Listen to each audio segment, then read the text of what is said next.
নমস্কার, আপনারা দেখছেন নিউজ মুখ্য বার্তা। সকলের সাথে সকলকে নিয়ে নিউজ মুখ্য বার্তা দেখতে চ্যানেলটি সাবস্ক্রাইব করুন। নাগরিক উন্নয়নের স্বার্থে একের পর এক নানান কর্মসূচি নিয়েছে আসানসোল দুর্গাপুর উন্নয়ন পর্ষদ। এডিডিএ চেয়ারম্যান তাপস বন্দ্যোপাধ্যায় সোমবার এক সাংবাদিক বৈঠকের মাধ্যমে আসানসোল দুর্গাপুর উন্নয়ন পর্ষদের অধীন 10টি বিধানসভা, 2টি পুরসভা ও 8টি ব্লকের আয়ত্তাধীন এলাকায় বসবাসকারী বাসিন্দাদের জন্য যে সকল কর্মসূচি গ্রহণ করেছেন সেই সকল কর্মসূচির কথা তুলে ধরেন। এডিডিএর অধীন বসবাসকারী নাগরিকদের জন্য রাস্তাঘাট, নিকাশি ব্যবস্থা, অফিস, স্কুল, কলেজ, হাসপাতাল, স্বাস্থ্যকেন্দ্র ইত্যাদি আরও উন্নত পরিষেবার লক্ষ্যে যে সকল কর্মসূচি গ্রহণ করা হয়েছে সেই সমস্ত কর্মসূচির কথা তুলে ধরেন তাপসবাবু। এডিডিএর অধীনে যে সকল সরকারি জমি রয়েছে তা মাঝে মধ্যেই দখল করে চলে ব্যবসায়িক কাজকর্ম। সেই সকল বেআইনি দখলদারি উচ্ছেদ করা হয় এডিডিএর তরফ থেকে। কিন্তু সেই সকল উচ্ছেদ করা হকার বা ফেরিওয়ালাদের পুনর্বাসন দিতে বেশ কিছু দোকানঘর, মার্কেট কমপ্লেক্স ইতিমধ্যে তৈরি করা হয়েছে বলে তিনি জানান। এর মধ্যে এমএমসির বিটু বাজার সন্নিহিত এলাকায় 24টি ও বিধাননগরের ইএসআই হাসপাতালের বিপরীতে 38টি দোকান নির্মাণ করা হয়েছে বলে তিনি জানান। এ ব্যাপারে তিনি কি জানালেন তা আমরা তুলে ধরলাম। কর্পোরেশন 8টা ব্লক এবং তার প্রত্যেকটা যে ডেভেলপমেন্টের যে ডিমান্ড থাকে সেইভাবে আমরা কিন্তু এই কাজগুলো করে যাই। তার মধ্যে রাস্তা আছে, পুকুর কাজ আছে, স্যানিটেশন আছে, স্কুল আছে, কলেজ আছে, হাসপাতাল আছে, হেলথ সেন্টার আছে, অফিস বিল্ডিং আছে, খেলার মাঠ আছে এবং এই নির্মাণ বা সংস্কারের কাজ আমরা কিন্তু এই দুর্গাপুর এই 7টা বিধানসভায় কম বেশি মিলিয়ে আমরা কিন্তু করেছি। বিগত 7-8-9 বছর ধরে করে যাচ্ছি।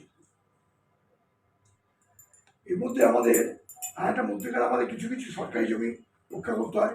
কিছু দখলদার মাঝে মাঝে তারা দখল করে এবং সেটা আমাদের উচ্ছেদ করতে হয়। আমাদের ইচ্ছা না থাকলেও তাহলে উচ্ছেদ করতে হয়, যেহেতু সরকারি জমিটা আমাদের রক্ষা করার মধ্যে পড়ে।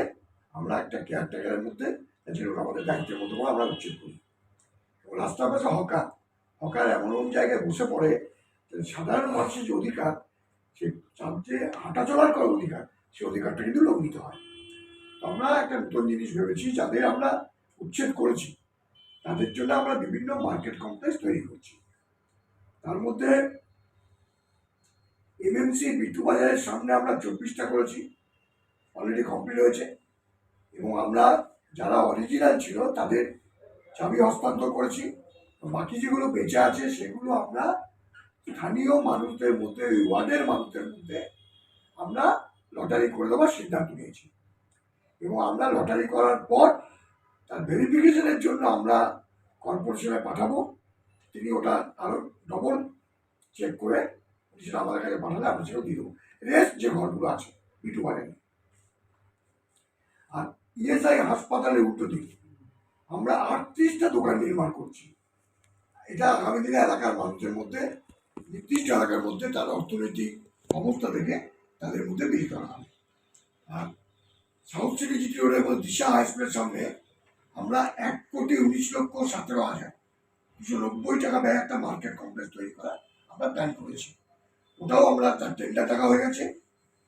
সিটি সেন্টারের কমার্শিয়াল কমপ্লেক্সের সামনে 27,17,491 টাকা দিয়ে 16টা দোকান নির্মাণ করা হবে, যার টেন্ডার টাকা হয়েছে এবং যেগুলো উচ্ছেদ হয়েছে আমরা সেগুলো তাদের মধ্যেই আমরা দেওয়ার ব্যবস্থা করব।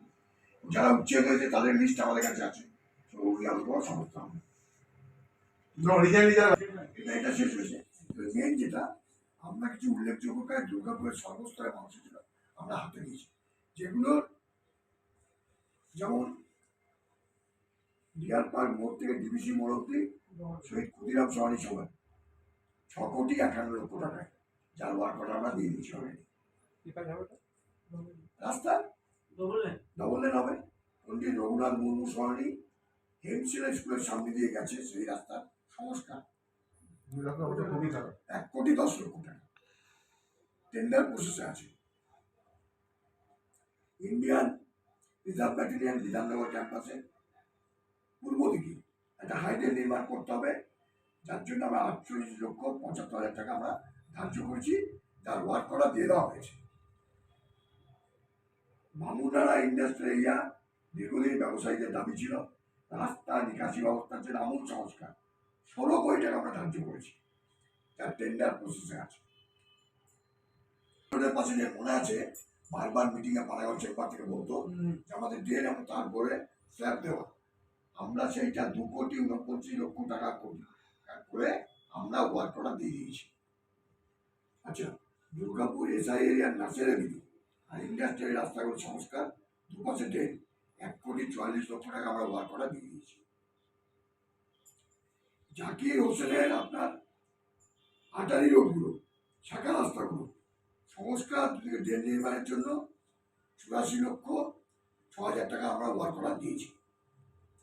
বিধাননগর উদিচি পার্কে ঢালাই রাস্তা নির্মাণ 25,81,000 টাকা আমরা ওয়ার্ক অর্ডার দিয়ে দিয়েছি। 98,000 টাকার আমরা ওয়ার্ক অর্ডার দিয়ে দিয়েছি।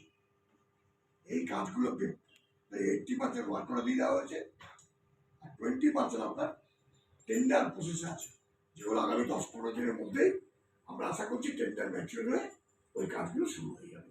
সিটি সেন্টার বাস স্ট্যান্ডটা কত কমপ্লিট হতে পারে?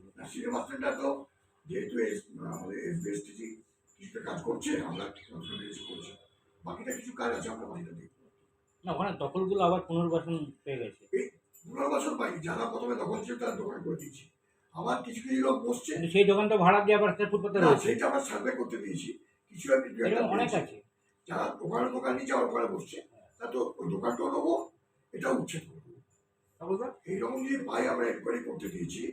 যদি দেখা যায় দুর্গাপুর সিটি সেন্টার বাস স্ট্যান্ডে যারা হকারি করতো, যাদেরকে দোকান দেওয়া হয়েছে, তারা দোকানটা নিয়ে অন্য কাউকে ভাড়া দিয়ে নিজে আবার ফুটে বসেছে, ওর ঘটি বাটি সব যাবে।